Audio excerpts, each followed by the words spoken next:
When you think about your sin, your mind reaches for a list. Anger, lust, pride. The words you should not have said. The thing you keep going back to.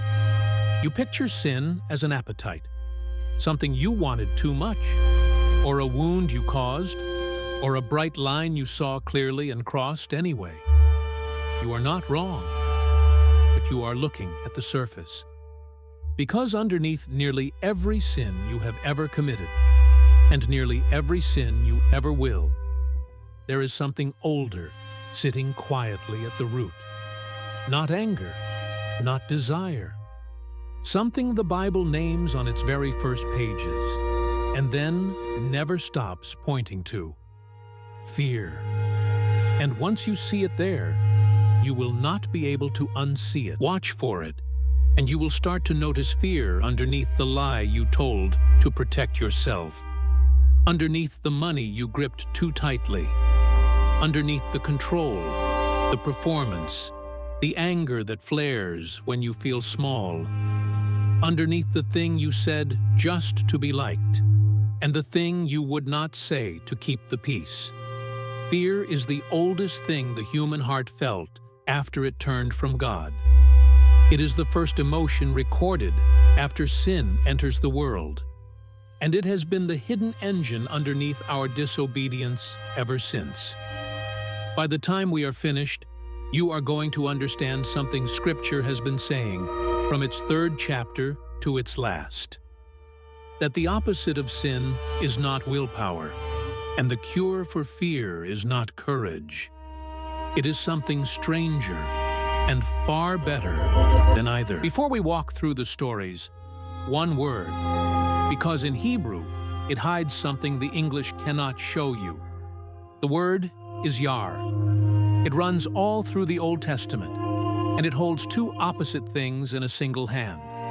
On one side, Yare is dread, the fear that makes you hide, shrink, run, protect yourself at any cost. On the other side, the very same word means awe, reverence, the trembling wonder of standing before someone greater than you. Two fears, one word, and the whole of the human story turns on which one is ruling you. Because the fear that makes you hide from God and the fear that makes you bow before Him are not the same fear at all. One is the root of sin. The other is the beginning of wisdom. Hold that. We will come back to it. Genesis chapter 3. The fruit is eaten.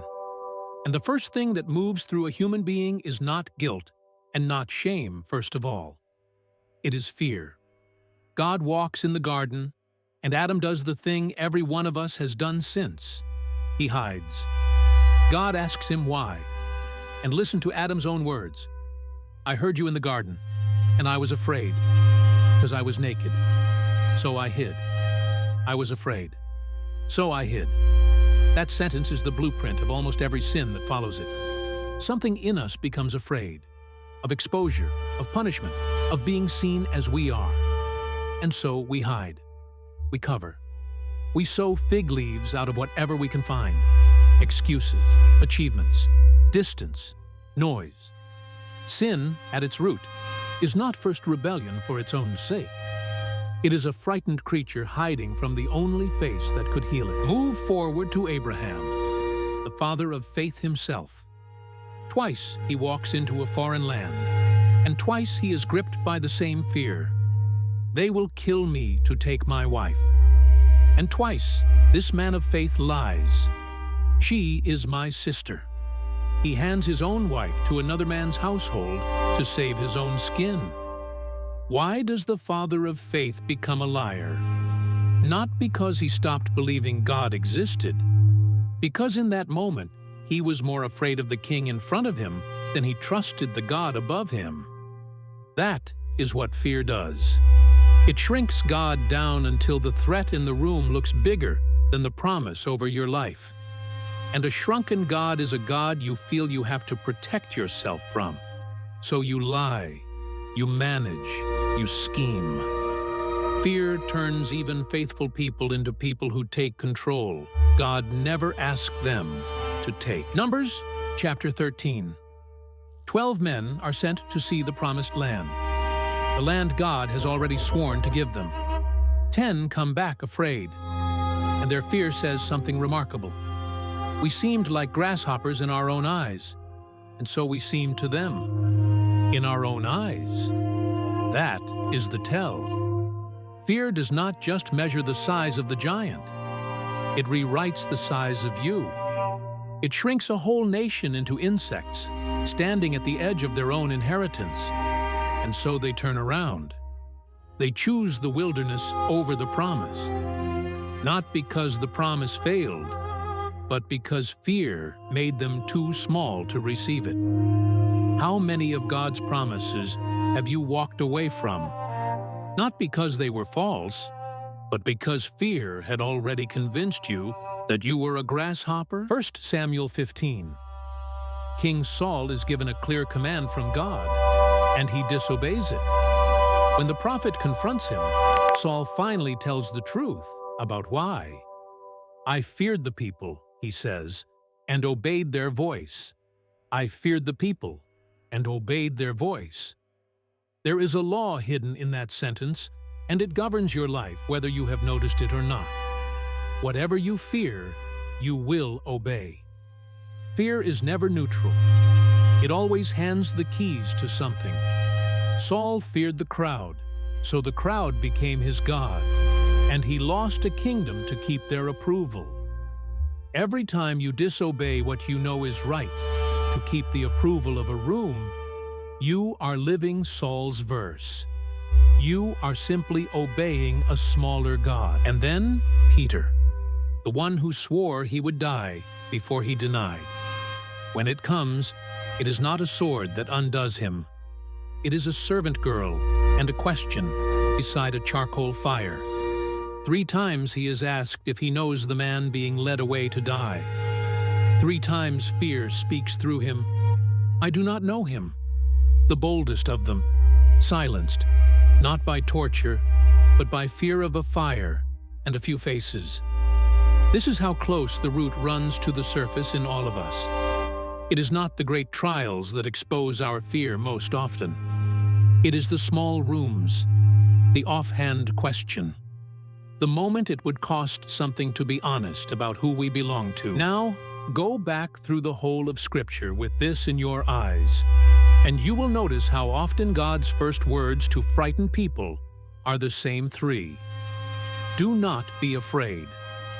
We usually read that as a gentle comfort, a pat on the shoulder. But see it now for what it is. If fear is the root of sin, then do not be afraid is not a soft word.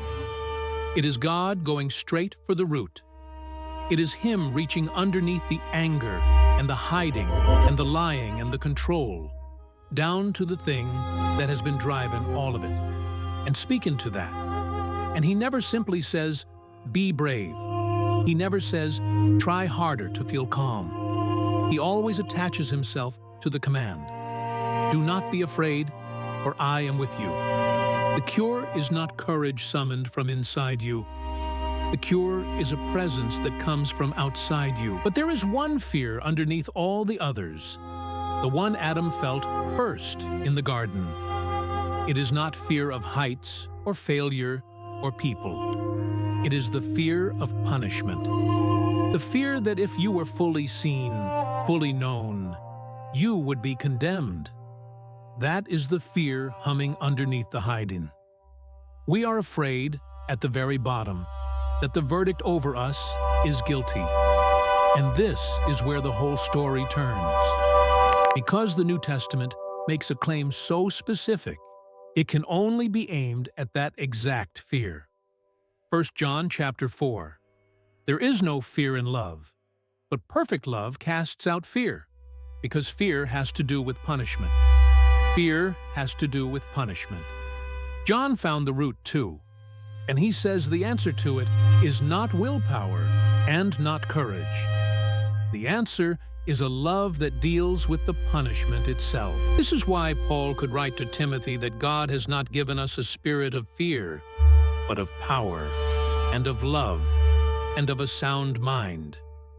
Not because believers stop feeling afraid, but because the deepest fear, the fear of being condemned, has already been answered.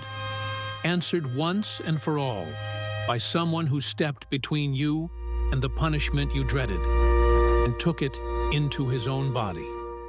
Every fear you have been managing your whole life traces back to Eden, to a frightened creature hiding in the trees, sowing fig leaves, sure that to be seen is to be destroyed. And into that garden, and every garden since, God has been walking with the same question and the same promise. Where are you? Not to condemn, to find, and then, having found you, do not be afraid, for I am with you. The cure for the fear underneath your sin was never that you would finally become brave enough.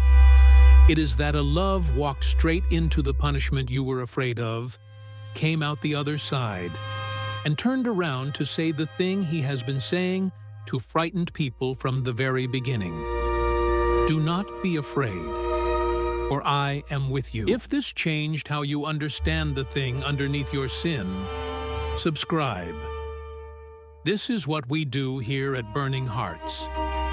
We open the text until the thing hiding under it comes into the light, until your heart burns within you. Leave one word in the comments, the fear you have been carrying that you are ready to hand over. Even one word helps push this to someone who needs it more than you know. And share it with someone who has been carrying a fear they were never meant to carry alone.